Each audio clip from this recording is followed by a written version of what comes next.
This Halloween, I would like to share with you a short story written by Robert Lay, the author of the Giblet and Belle mystery series. These are wonderful, cozy mysteries featuring some fabulous cat characters. Robert's second series, the Holmes and Watson mysteries, feature some characters we met in one of the Giblet and Belle books. Holmes, a consulting detective who is an orange cat, and his human partner, Tyler Watson. The second book in the Holmes and Watson series, The Case of the One Bridge Too Far, was just released, and this story is the bonus at the end of the book. Lily and the Great Vampire Hunt. Slowly, methodically, the vampire cat searched the bedroom, the scent of fresh kitten blood driving its hunger. Giblet paused and looked at his audience. Lily was leaning forward, her tail vibrating with fear and excitement, while her two friends, Squeak and Casper, sat on either side of her for comfort and protection, but also captivated by the story. They were all on the back porch of the McGregors' big white house, listening to the latest spooky story from Giblet during the Halloween season. The McGregors already had 5 cats when Belle brought home a newborn orphaned kitten and named her Lily. Belle became the de facto mother to the kitten, even producing milk to feed her.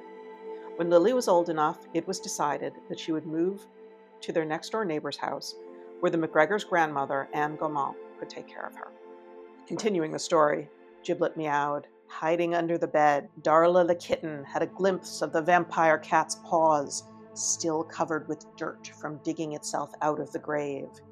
Those paws circled the room, getting closer and closer.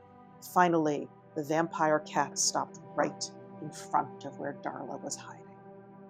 Daring not even to breathe, the kitten decided there was only one way she was going to survive this. Giblet again knew just where to stop for the best effect. All the cats agreed. Giblet was the preeminent storyteller in the neighborhood. The old tomcat knew how to hold an audience. Then what happened, Uncle Giblet? Lily asked in her high kitten voice, unable to sit still. Yeah. Then what happened, Uncle Giblet? Asked an older and a lot more annoyed voice from behind him. Turning his head, he saw Belle staring at him, her head cocked to the side, a look of reproach plain to see on her face.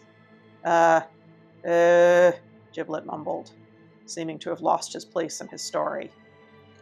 What have I told you about spooky stories? Lily will have nightmares, Belle scolded. Oh, Mama, I'm not afraid, Lily protested. Let Uncle Giblet finish. Squeak, the orange kitten, and Casper, the black and white kitten, added a chorus of mews, letting Mama Belle know they also wanted to hear the rest of the story. Okay. What happens next, Giblet? Belle asked, raising an eyebrow. Every cat stared at Giblet, waiting for him to finish. Finally, Giblet cleared his throat and said, Then the vampire cat left and Darla lived happily ever after at the end. That's not the way it ends. Oh, Mama, you ruined it. Why'd you make Uncle Giblet stop? Lily bemoaned.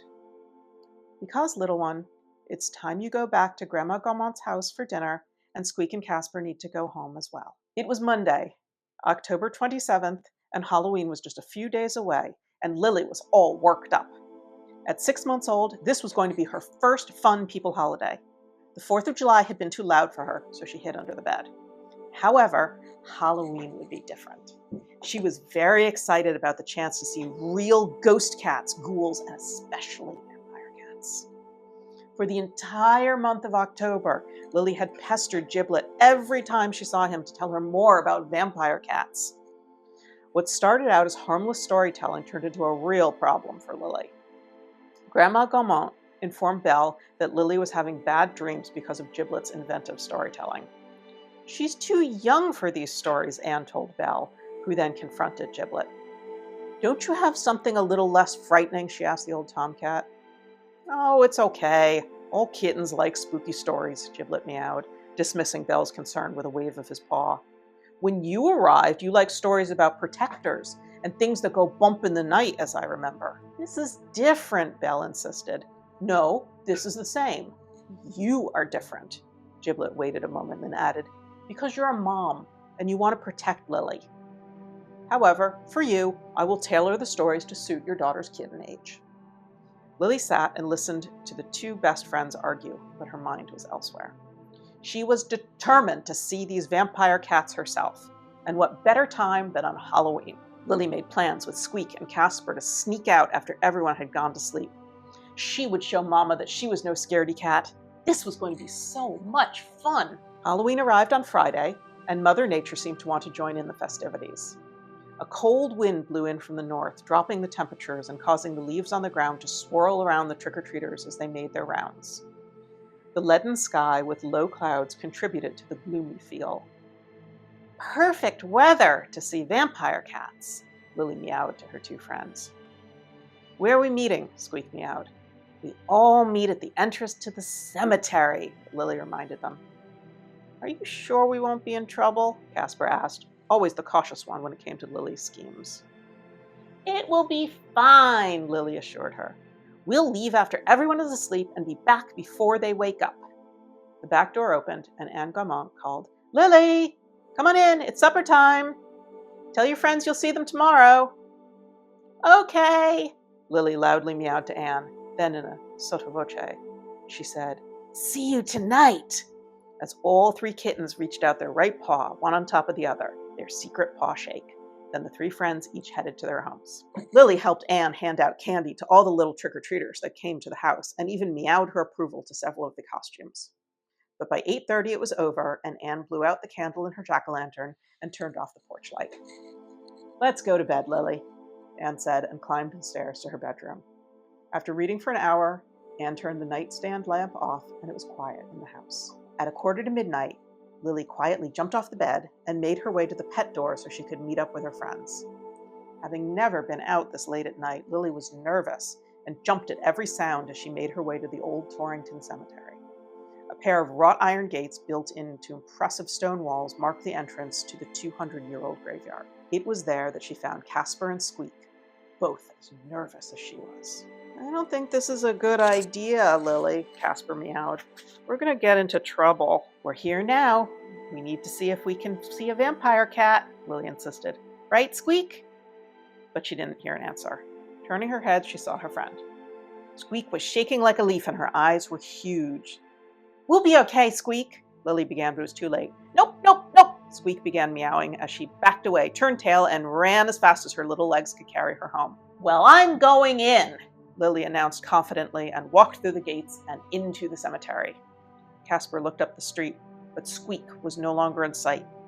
Not wanting to be by herself, she reluctantly followed Lily under the gates. Once inside, the little bit of light available from the street was gone, making it a lugubrious experience to identify the surroundings. Gradually, the kittens were able to see the old tombstones, some of which were so weathered that the etching on their faces was barely visible. The cold wind whipped through the graveyard, causing the bare branches of the tree to sway. Casper thought they looked like skeletal hands trying to reach down and scoop them up. She was sure that nightmarish creatures were moving all around them, just out of sight. Where do you think the vampires are? Casper whispered. We probably need to go further in to find them. About 100 feet down the path, the kittens came to a grave where the dirt was disturbed. Something was digging here, Lily observed. You mean something dug itself out? Casper asked, her voice pitching up as she meowed. What is it? I don't... Lily began, but was overridden by a cold, gravelly voice that said, Blood. Lily turned to look at Casper, thinking it was she who spoke. Casper shook her head, indicating that it wasn't her, as she began to tremble. Blood! The voice repeated, more insistent. Looking around, Lily and Casper suddenly saw a large, jet-black cat, its fur in shambles and covered in dirt, the same dirt that came from the grave. But that wasn't the most unnerving sight. What was terrifying was the cat's canine teeth, which were each twice as long as any normal cat's. I smell kitten blood, the vampire cat called once again, advancing on the two kittens in jerky movements, as if it were trying to remember how to walk again after being dead. Lily turned to Casper to say something, but her friend was no longer there. Casper was already halfway down the path toward the cemetery gates, running as fast as his paws would carry her. Wait for me! Lily shrieked as she took to her paws to follow her friend out of the cemetery. How does Frank do that with his teeth? Giblet asked from his perch on the graveyard stone wall. Sitting next to him, Belle responded, "He has a way of curling up his lips so his front teeth appear longer." "But if you ask those two," Belle said, indicating the two kittens running up the street towards home, "they would tell you those fangs were at least an inch long each." "How'd you know she was going to sneak out?" "Are you kidding me? Have you met my daughter?" Belle asked with a grin. "I'm going to help Frank clean himself off and thank him," Belle said as she jumped easily to the ground. "You follow those brave vampire hunters and make sure they get home." Giblet nodded and meowed. "Okay, see you at home." November 1st was still as gray and cold as Halloween when Giblet saw Lily sitting with Casper and Squeak on Anne's back porch, apparently having a serious conversation. Waking up, he meowed, "Lily, now that Halloween is over, I don't think your mom would mind me telling you more vampire stories if you want." Lily's pink nose suddenly turned very white and she stammered, "No, that's okay, Uncle Giblet. I think I have to go inside. See you later. Bye." She meowed in a rush and turned tail and headed through the pet door. "What about you two? Want to hear about the time I came paw to paw with a real vampire cat?" Giblet asked Lily's friends. However, both Squeak and Casper said they had to go and beat a hasty retreat, heading for their homes. Giblet walked as all the kittens left and smiled, then went back home for his nap. Happy Halloween.